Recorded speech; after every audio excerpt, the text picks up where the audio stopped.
tardes a todos. Gracias a Asvidia. Aquí estoy otra vez.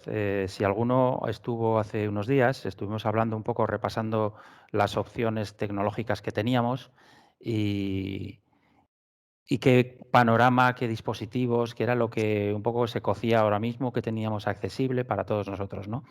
Y en esta, bueno, no sé si llamarla segunda parte, en esta otra charla me gustaría hacer hincapié en algo súper importante que a lo largo del tiempo, de estos años en los que he estado volcado en la red, he ido observando, y es el tema de el aprovechamiento de esas tecnologías.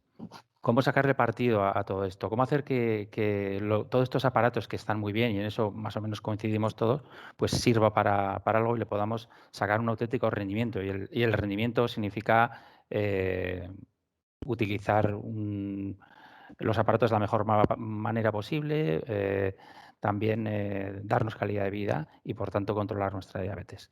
Es ver todos los contenidos que hago y es mi forma actual de aportar. Yo intento aportar de muchas maneras, me gusta ser también muy claro, que está todo muy especificado en mi blog. Y hoy lo que quería daros es una serie de detalles, porque las charlas no son grandes, porque además no hay que hacerlas muy largas porque aburren, los detalles clave que creo que son importantes para poder sacar partido a toda esta tecnología que tenemos hoy día, ¿no? Esto que veis ahora es lo que muchos hemos conocido, y más de uno que está aquí en la lista y al que conozco también ha vivido en sus carnes, y son las famosas libretas de la diabetes, donde registrábamos absolutamente todo lo que pasaba en la diabetes. Aquellas libretas eran muy pequeñas, pero hubiéramos necesitado que fueran muchísimo más grandes, porque, como veis, había que apuntar un montón de cosas. Este era nuestro sistema de control, de registro de todo esto que hemos conocido durante tantos y tantos años. Lógicamente, las cosas por entonces eran muy simples, en el sentido de que había que recoger toda esa información de manera manual.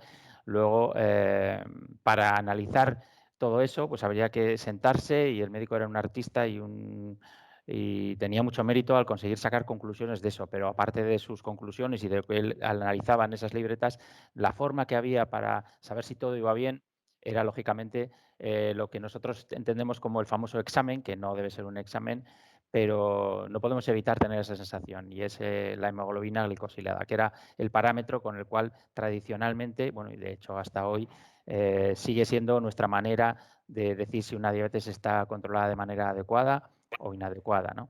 Pero supongo que muchos lo sabréis, y para el que no lo sepa, pues se lo digo rápidamente. La hemoglobina glicosilada viene a ser una media de la glucemia, por decirlo de manera muy grosera, una media de la glucemia de los últimos 90 días.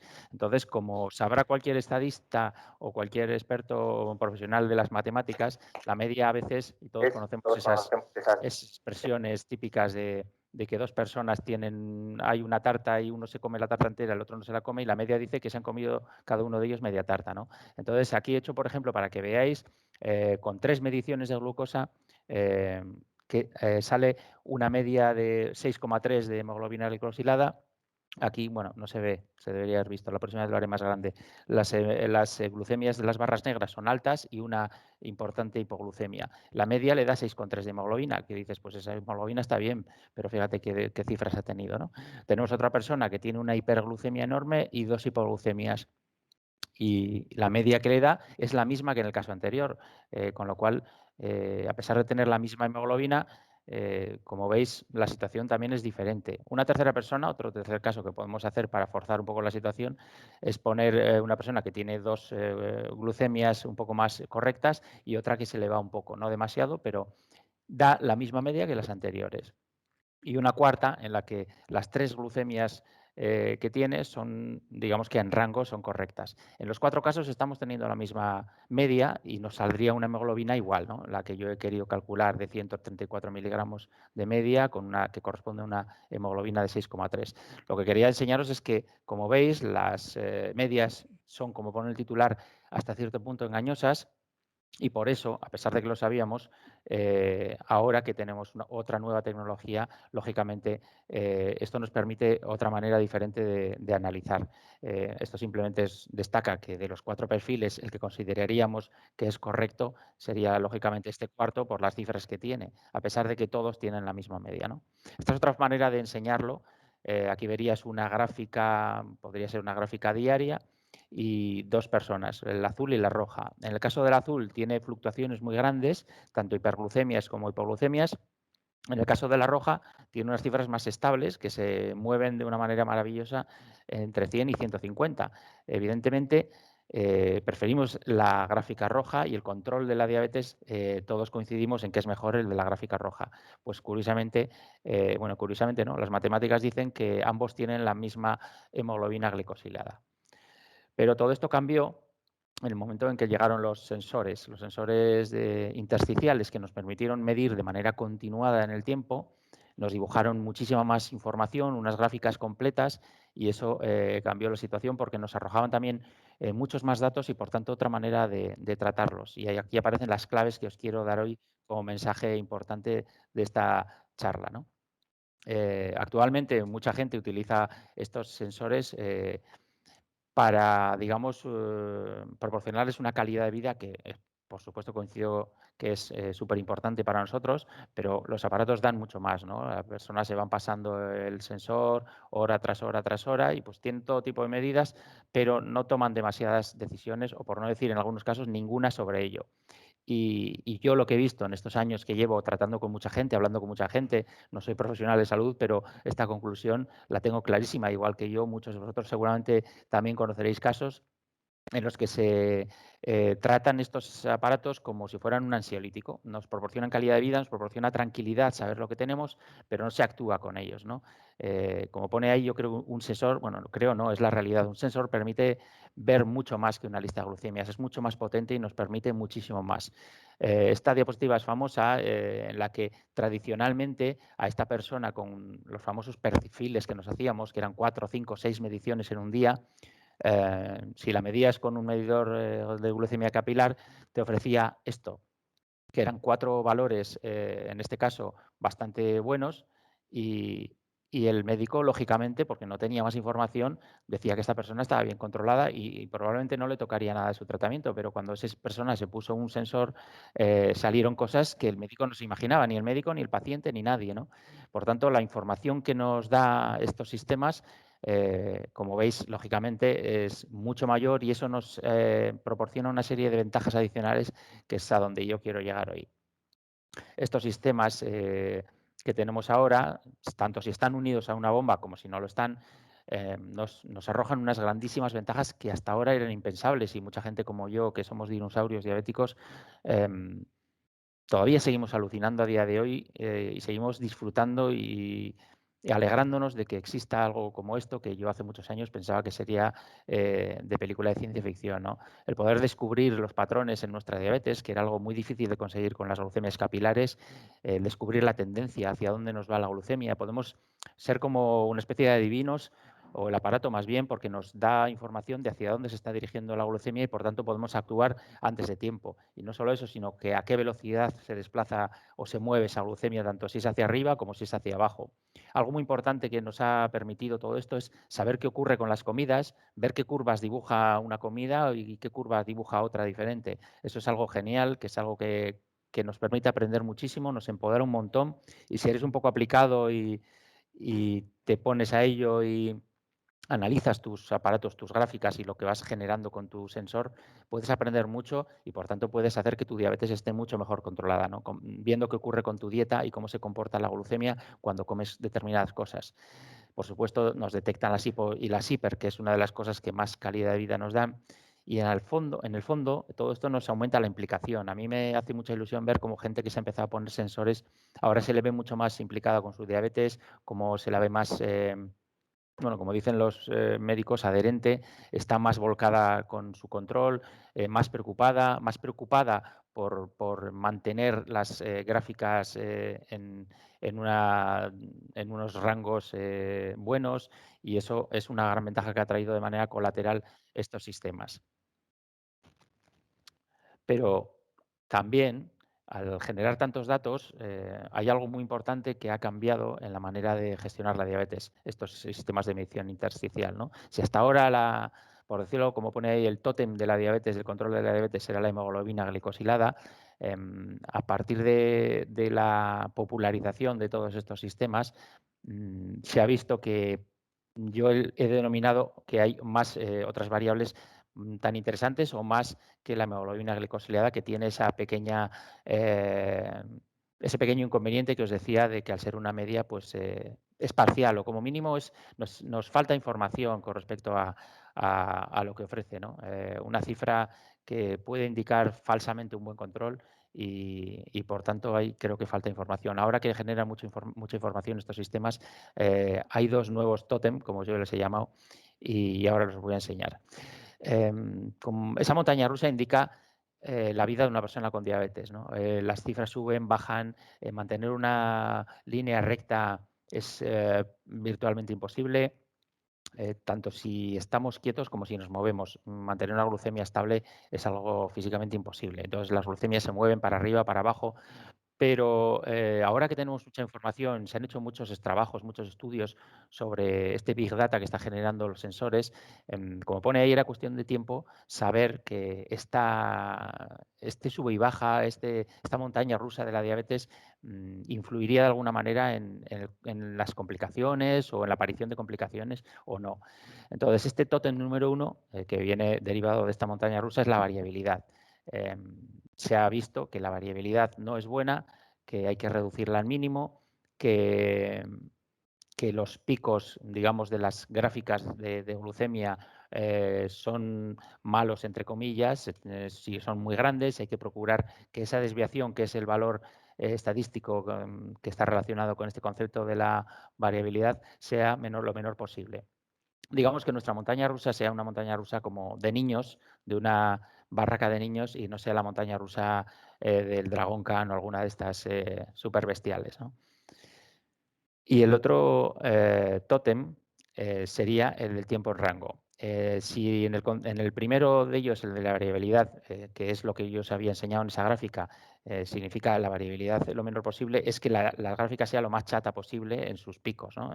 La azul es una alta variabilidad y lo rojo es baja variabilidad. Entonces, adicionalmente a eso, el concepto de tiempo en rango, que es lo que ahora no es que esté de moda, es que se ha visto que es una de las cosas más útiles para el control de diabetes gracias a los sistemas intersticiales, conocido en inglés como timing range, como TIR. No solo tenemos que tener poca amplitud en las gráficas que nos generan los sensores, sino que además estén en lo que llamo yo la zona verde. O sea, que tiene que estar en una zona concreta y no encima ni debajo. Por tanto, la variabilidad, que es el primero de los dos conceptos que es clave para todo para entender este Big Data que nos genera la diabetes y para sacar el partido y para poder saber de qué sirven todos estos datos, porque hasta ahora, al principio, cuando empezamos con los sensores, muchos datos, mucha gente decía, bueno, ¿y de qué me sirve todo esto? Es una locura y le abrumaba, ¿no? Pero por eso creo que entender los conceptos en los que debemos fijarnos en los programas es súper importante para que saquemos partido a estas herramientas y que mejoremos el control de diabetes. Por tanto, como pone en el titular, la variabilidad es un concepto que solo debe quedar en el mundo bursátil y nosotros tenemos que intentar huir de ella y que nuestras gráficas sean lo más planas posibles. Y muchos dirán, sí, pues eso no es tan fácil. Pues no es fácil en muchos casos, pero tenemos las grandes herramientas ahora de los sensores que nos permiten ver patrones y ver un montón de datos que nos dan ayuda para poder luego tomar decisiones, porque al final somos nosotros los que tomamos decisiones. Con respecto a esa variabilidad, esa fluctuación que vemos en todos nuestros sensores, ya hay unos estándares y se ha fijado en el 33% el porcentaje de variabilidad, o lo llaman coeficiente de variación, que debe tener nuestra diabetes para considerarse que está un poco bajo control, ¿no? Esto lo veremos ahora cuando os ponga un ejemplo en los programas de control de diabetes, que aparece reflejado en todos, solo tenéis que buscarlos, os lo voy a identificar más adelante, pero que sepáis que es el 33%, la cifra por debajo de la cual se consideraría ya un control bueno de la diabetes, y ahí veis, pues hay otros rangos, 33 a 36 bueno, aceptable, pero el 33 sería el punto por debajo del cual la diabetes está muy bien controlada. Esto hace referencia a la variabilidad.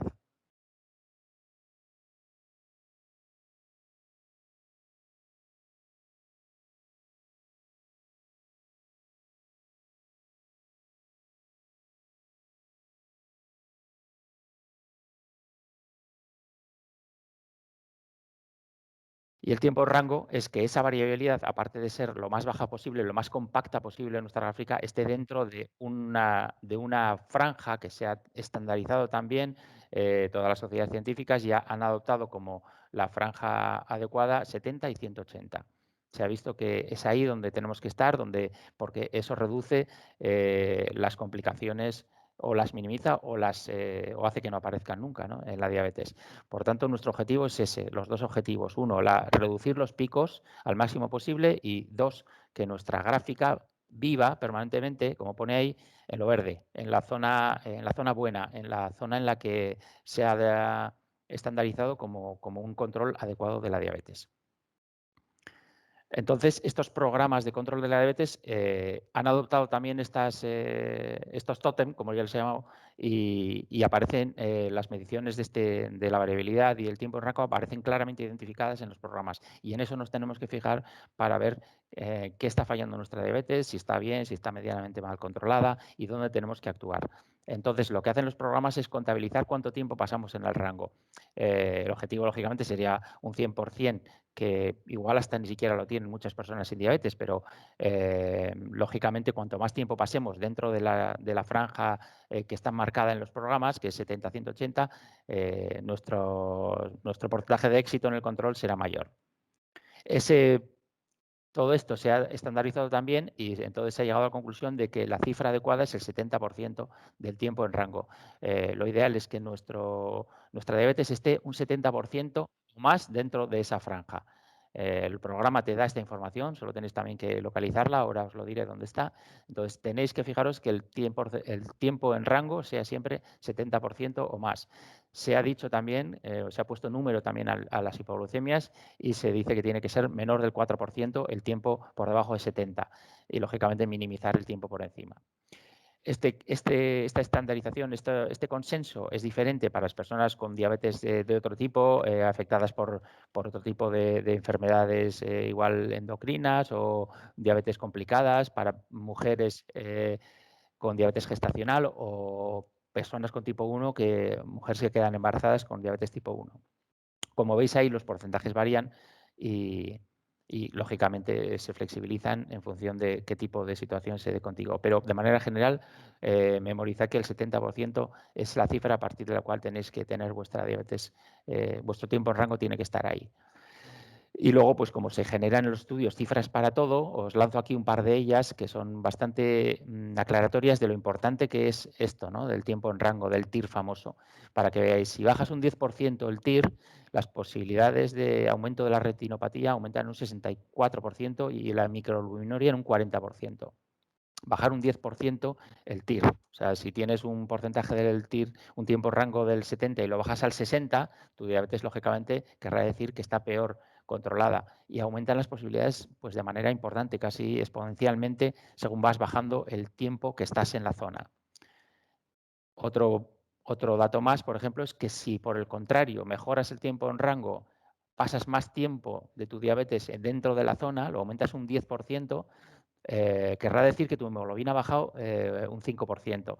En definitiva, lo que está claro y lo que se está viendo con tantas cifras que nos dan todos estos sistemas es que las posibilidades de sufrir cualquier consecuencia, complicación derivada del mal control de la diabetes aumentan mucho cuanto más inestable es la diabetes, o sea, más variabilidad, y cuanto más pasamos fuera del rango adecuado. Para que tengáis un poco claro ese porcentaje, recordad que era el 70% el que tenemos que tener como mínimo en el rango, y eso equivaldría a una hemoglobina glicosilada del 7%. Por lo tanto, cuanto más aumentéis el tiempo en rango, lógicamente la hemoglobina glicosilada bajará. Entonces, el tiempo en rango, como veis, es una medida más completa que la hemoglobina glicosilada, porque aquí estás viendo estás deduciendo qué hemoglobina tienes y, aparte de eso, estás viendo cuánto tiempo pasas en cada zona de las glucemias, cuánto tiempo tienes en zona, cuánto tiempo estás fuera, cuánto tiempo estás abajo. Y todo esto nos lo han permitido los sistemas de medición que tenemos ahora. ¿Por qué el 70%? Bueno, el 70%, como he dicho, es porque corresponde a una hemoglobina del 7%. Y como ponía, esta gráfica no es mía, como ponía yo al principio, pues lógicamente las hemoglobinas, se puede conseguir la misma hemoglobina con gráficas totalmente diferentes, que es sorprendente, pero realmente es que la estadística es así. La hemoglobina, al ser una media, pues tú puedes conseguir la media con cifras muy diferentes, en un caso o de otro. Y aquí lo que tenemos que conseguir es que nuestro tiempo en rango sea del 70%, lo cual ya está indicando, si ves que tu tiempo en rango es 70%, quiere decir ya que tus cifras viven casi permanentemente dentro de la zona verde, dentro de la zona buena, de la zona óptima.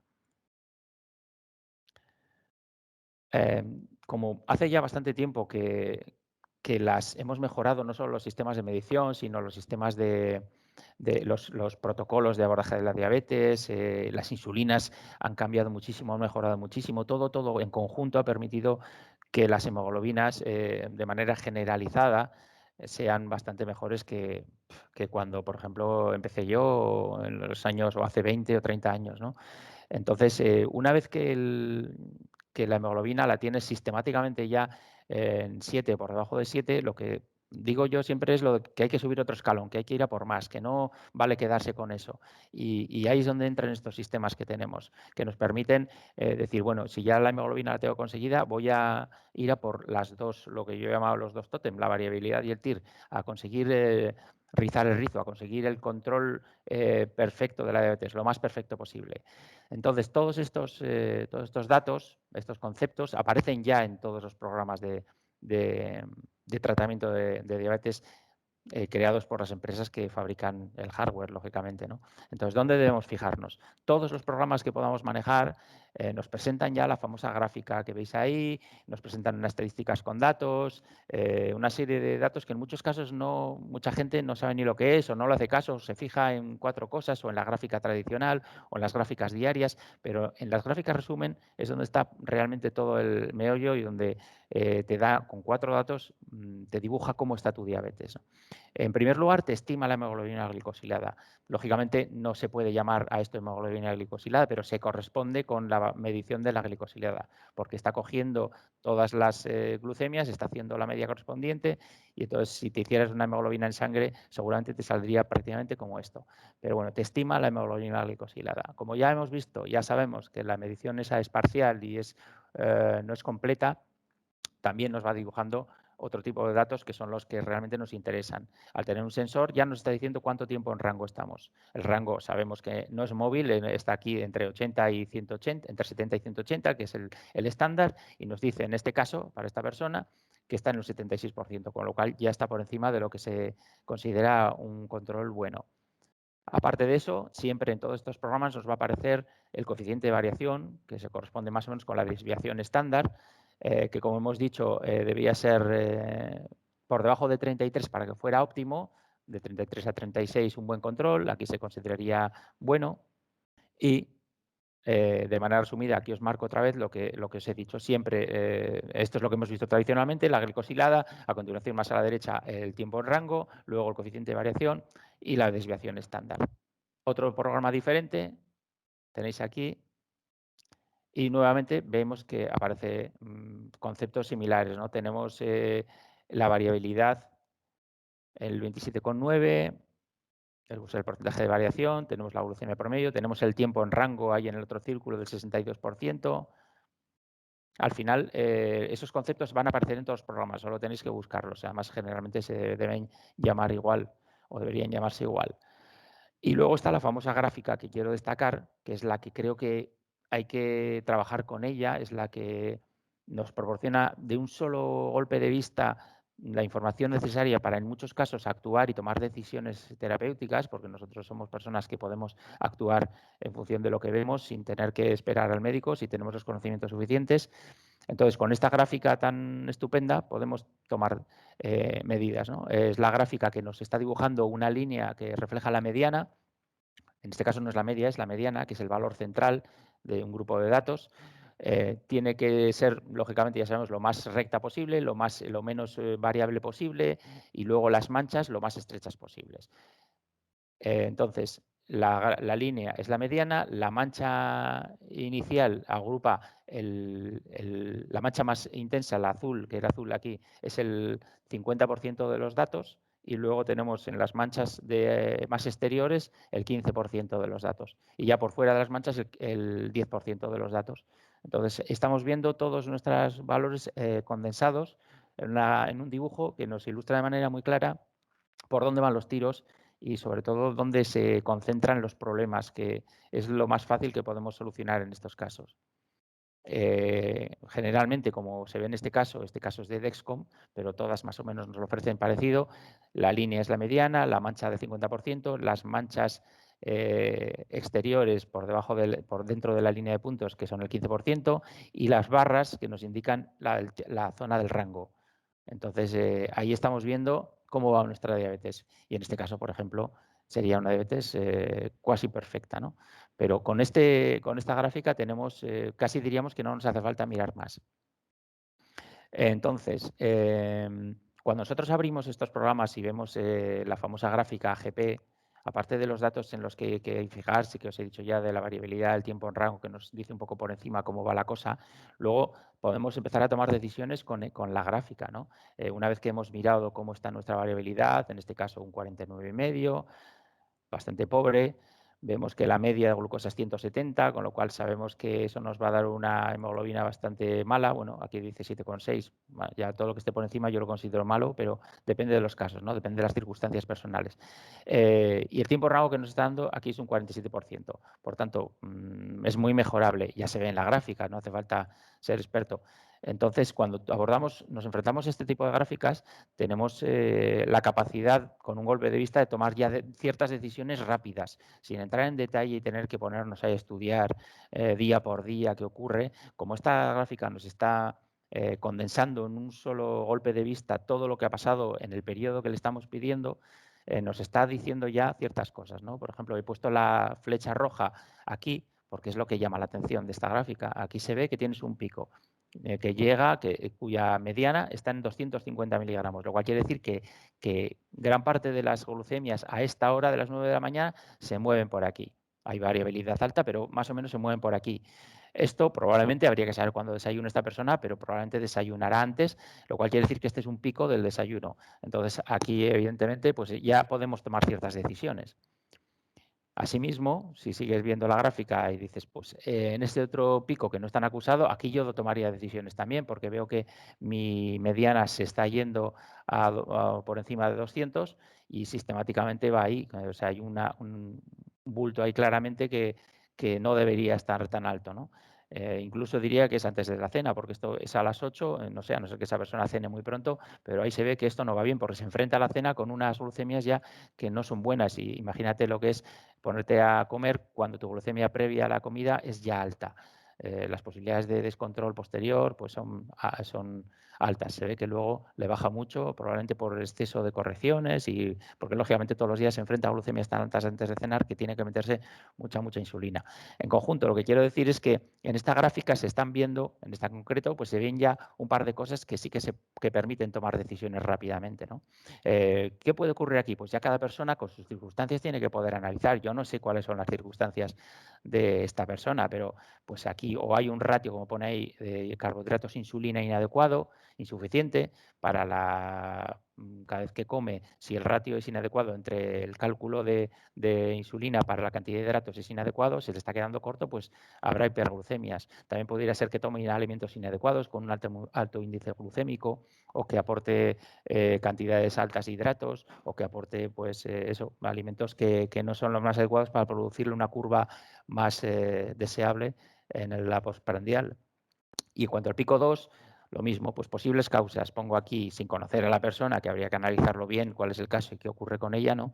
Podría ser una basal insuficiente por la tarde, porque se ve cómo va subiendo y hay el fenómeno del atardecer, por ejemplo, que se da en muchas personas, que la necesidad de insulina va subiendo y la basal igual no tiene la suficiente fuerza, no es lo suficientemente eficaz para cubrirte ese fenómeno y entonces la glucemia va subiendo. Y sistemáticamente se enfrenta a la cena todos los días con unas cifras inadecuadas. También puede ser si merienda, por ejemplo, que la merienda no la ha cubierto bien con insulina a media tarde, se ha puesto poca insulina o los alimentos que ha tomado la merienda son inadecuados. En fin, lo que quiero decir es que hay que analizar esas cosas que llaman la atención cuando vemos la gráfica AGP. Y siempre hay algo que nos llama la atención, la curva y los picos y las estrecheces o anchuras de la gráfica, en el caso de que sean excesivamente anchos o que sean excesivamente estrechos. Yo quiero decir que siempre hay algo que se puede mirar y que es importante que os paréis un poco a analizar esta gráfica, porque yo creo que es la que más posibilidades nos ofrece. Por si fuera poco, en algunos programas, por ejemplo en este, que es el de Abbott, el LibreView, aparte de enseñarnos cuál es nuestra mediana, nos está diciendo posibles ventanas o posibilidades de mejora, ¿no? Cómo está la mediana en diferentes momentos del día, a lo largo de diferentes franjas horarias, nos está marcando con un código semafórico si la cosa va bien, si está mal. En este caso, en cuanto a la mediana de glucosa, todos los rangos del día, esta persona los tiene bien.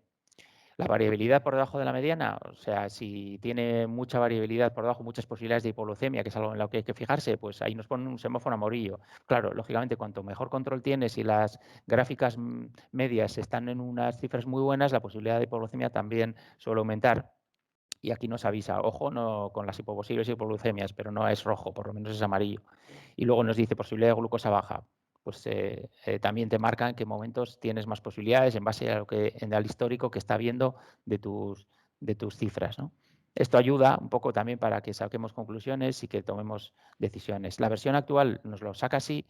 La versión anterior, cuando tú pinchabas en los semáforos, te daba posibles causas. ¿Veis que pone aquí, cuando pinchas, por ejemplo, en el semáforo rojo, de variabilidad por debajo de la mediana, aquí nos decía puede ser por una dieta irregular, por medicamentos incorrectos, por un consumo de alcohol, variaciones en el nivel de actividad, por enfermedad. Estaba bien, porque era una pista para personas que igual no están tan puestas y que se sienten un poco más perdidas a la hora de analizar esto, te daba posibles pistas. Esto lo han quitado, no sé por qué, a mí me parece que estaba bastante bien. Y, por tanto, como pone ahí, varios detalles en los que tenemos que fijarnos que quiero pues, insistiros todo el rato. Lo que es importante en estas gráficas, que muchos pues, no las entienden muy bien, pero espero que hoy algunos que no las manejáis mucho pues podáis tener un concepto un poco más claro de lo que nos están diciendo, ¿no? Por ejemplo, la gráfica AGP, como pone en el segundo punto, pues lo azul que no sea muy alto. Donde la gráfica es muy alta, la mediana es muy alta y por tanto gran parte de los valores van a estar más altos de lo deseable. La desviación estándar, la cifra que resume nuestra variabilidad, la altura de las ondas, eso se ve en la gráfica AGP y lo que necesitamos conseguir de ella es que sea lo más compacta posible. Esta variabilidad nos la dice el coeficiente de variación que va a estar reflejado en todos los programas y que, como hemos visto antes, debe estar para que nuestra diabetes esté perfectamente controlada rondando el 33%. Y el tiempo en rango, el 70-180, que te lo tenéis también que tener memorizado, que debemos tenerlo el mayor tiempo posible de las 24 horas del día, ¿no? Todo eso lo vamos a ver también nuevamente en la gráfica GP y de manera resumida deberíamos meter toda nuestra mancha azul de esa gráfica GP en la zona, lo cual sabemos que es imposible, pero cuanto más porcentaje tengamos en rango, sabemos que las posibilidades de tener complicaciones disminuyen muchísimo o incluso desaparecen, ¿no? Y siempre que se salga la gráfica de la zona, pues donde sale tenemos que actuar. Ahora tenemos las aplicaciones no solo en casa, en el ordenador, como la teníamos antes, más de uno lo haríais como yo, ¿no? Cada cierto tiempo os sentabais en casa en el ordenador y nos poníamos ahí a analizar cómo estaba la diabetes, echábamos una ojeada a las gráficas, pedíamos a algunos que nos calcularan las estadísticas y tomábamos decisiones. Ahora, como esto se hace en tiempo real, sube a la nube en tiempo real y está accesible en tiempo real desde el mismo momento para nosotros o para cualquier persona que nos cuide, no tenemos ninguna excusa para poder retrasar las decisiones. Y yo creo que además el tomar decisiones y el sacar conclusiones de estas gráficas es absolutamente necesario. No vamos al médico todo lo que nos gustaría. Nos gustaría estar allí donde el endocrino cada semana, pero eso no puede ser.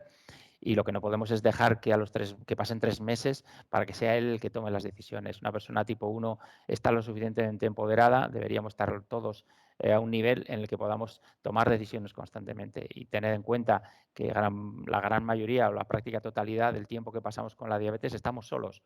y por tanto las decisiones las tenemos que tomar nosotros solos. Entonces, estas herramientas que tenemos ahora son las mejores de la historia de la diabetes para poder controlar la diabetes perfectamente. Y hay que saber utilizarlas y eso, tomar decisiones, no quedarse sin tomarlas, porque esperar al médico a que las tome por nosotros no es desde luego la mejor idea, ¿no? Además, yo creo que estas aplicaciones, que son sencillas, en realidad son sencillas de manejar y nos lo dibujan todo de una manera bastante clara, ayudan a que seamos unas personas más implicadas con la diabetes. Yo mismo he visto mucha gente que se ha implicado poco a poco con la aparición y con la popularización de estos sensores, que les ha convertido, como decía antes, en unas personas más adherentes, más implicadas, que vigilan mucho más su diabetes, que se preocupan cuando ven que las gráficas no son bonitas, que se salen un poco de la zona. Eh, te impulsan a tomar decisiones, digamos, ¿no? Porque el ver que sistemáticamente un patrón de tu gráfica te está diciendo que todas las mañanas a cierta hora tus glucemias se disparan, es que hay que ser de piedra para no hacer algo ahí al respecto, ¿no? Creo que nos animan a mejorar como pacientes, a controlar mejor la diabetes y a reducir o eliminar, insisto, las complicaciones de la diabetes. Yo creo que son fáciles y no tenemos que tener miedo a ellas. Yo diría que como aspectos más importantes, dejemos de utilizar los aparatos como un ansiolítico. Todavía conozco mucha gente que lo hace. Creo que tienen que animarse a utilizar, sobre todo, aunque sea esta gráfica tan potente que es la GP, que nos resume de manera muy simple la diabetes, tener claro el concepto que os he dicho, los conceptos que os he dicho, que son súper importantes hoy día, que son la variabilidad y el tiempo en rango. Eh, Creo que estos aparatos nos dan tantos datos y nos enseñan tantas gráficas que nos permiten aprender mucho. Yo mismo, a pesar de llevar 35 años con diabetes, he perdido la cuenta ya, eh, estoy aprendiendo cosas desde que tengo sensores. Desde que empecé hace años a ponerme sensores he aprendido muchas cosas respecto a mi dieta, respecto a cómo funciona la glucemia y la insulina con ciertas comidas. Las comidas nos enseñan, las gráficas de las comidas nos enseñan mucho. Creo que hay que estudiar esas curvas postprandiales, como pone ahí. Se aprende de verdad mucho, mucho, mucho y es muy útil para que seamos más eficaces luego tomando decisiones ante las mismas comidas o ante comidas parecidas.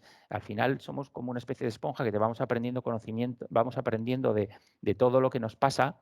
Y como pone ahí también en unos puntos, nuestros éxitos y nuestros errores, tomando decisiones, nos sirven para aprender en el futuro.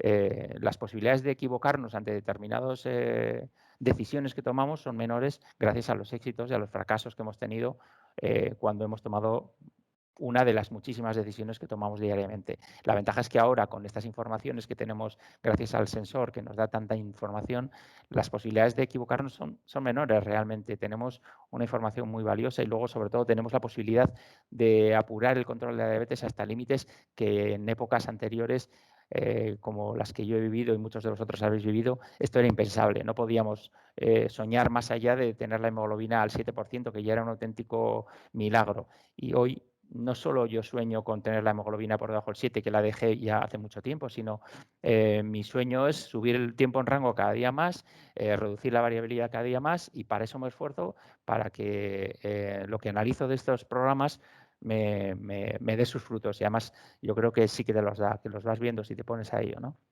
En el caso de que también sucede, que lo pone ahí al final, de que haya personas que digan, pues a mí no me han explicado nada, me dieron el aparato y ya está. Yo eso es algo que reclamo siempre. Creo que hay que exigir la formación para a las personas que no la hayan recibido, que hay veces que por la razón que sea, hay muchas razones por las que una persona a veces pues, no le han podido dar o no se le ha podido proporcionar la formación necesaria, adecuada para manejar estos aparatos. No se trata de darnos a todos. Al principio pedíamos las tecnologías, hemos hecho presión desde los colectivos de pacientes.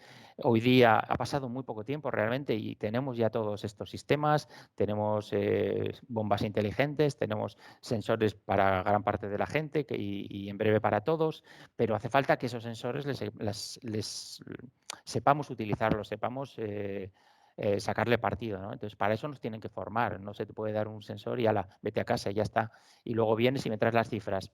Ni tiene tiempo para analizarlo, ni va a ser una diabetes tan bien controlada como si ambos, profesional y paciente, tienen la formación adecuada. Así que si no la tenéis, tenéis el sistema, pero no tenéis la formación, debéis exigirla y pedirla porque estáis en vuestro derecho. No se puede dar una máquina sin dar la formación para que sepamos utilizarla. Al final, todos estos aparatos yo creo que son súper útiles, pero como siempre digo en absolutamente todas las charlas, cada vez que hablo, la tecnología por sí sola no nos va a asegurar nada. No hay ninguna máquina todavía inventada que nos permita olvidarnos de la diabetes. Seguimos teniendo que tomar infinitas decisiones a lo largo del día, de la vida, del año, continuamente, y la tecnología lo que hace es ayudarnos muchísimo, muchísimo. Las diabetes ahora están mucho mejor controladas. Y por tanto, y eso estoy convencido y me apuesto lo que queráis con cualquiera, una comida que en los próximos años, cuando se empiecen a generar ya estadísticas históricos de complicaciones de la diabetes, todas serán infinitamente más bajas las complicaciones de las que había en todos estos años pasados cuando no disponíamos de esta tecnología. Pero para ello necesitamos, como pone ahí al lado del Jedi, no solo la tecnología, que ya la estamos teniendo, sino los conocimientos para poder utilizarla y nuestra implicación, las ganas de querer hacerlo.